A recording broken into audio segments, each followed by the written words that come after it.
Hello everyone, welcome to MCQs for Judiciary Exams. Question number 1. What does the Protection of Women from Domestic Violence Act 2005 say about a woman's right to residence in a shared household? Option A. Residence rights depend on property ownership. Option B. A woman can reside in her matrimonial home regardless of ownership. Option C. Residence rights are subject to in-laws' consent. And option D. The DV Act does not grant residence right to women. The correct answer is option B.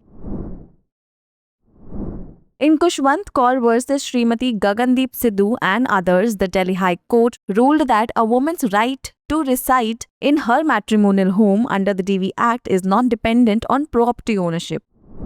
Question number 2. Under which of the following condition can a person be acquitted of charges under the POCSO Act? Option A. If there is a lack of sufficient evidence. Option B. If the accused proves consent from the victim. Option C. If the court finds the victim's testimony unreliable. And option D. If the accused shows evidence of self-defense. The correct answer is option A.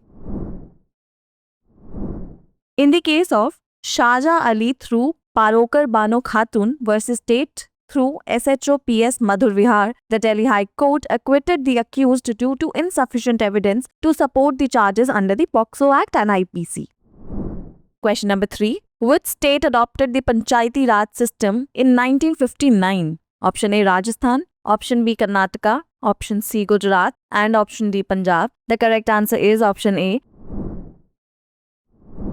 Rajasthan was the first state to adopt the Panchayati Raj system in 1959. The system was inaugurated on 2nd of October 1959 in Nagaur district, marking the beginning of its implementation in post-independent India.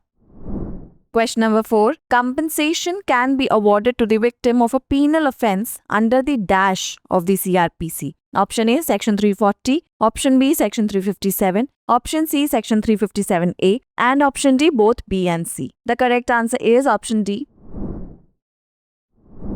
Compensation can be awarded to the victim of a penal offence under the Section 357 and Section 357A of the CRPC. Section 357 empowers the court to order the accused to pay compensation, often from the fine, while Section 357A mandates the state governments frame schemes to provide compensation to victims who require rehabilitation. Question number 5. Hurt as defined under BNS is causing of the following to any person. Option A. Bodily pain, option B. Disease, option C. Infirmity, and option D. all of these. The correct answer is option D. In the BNS, hurt is defined under Section 114 as causing bodily pain, disease, or infirmity to any person. This is the foundational definition for the offences like voluntary causing hurt, which is detailed under Section 115 and involves act done with intent to cause hurt.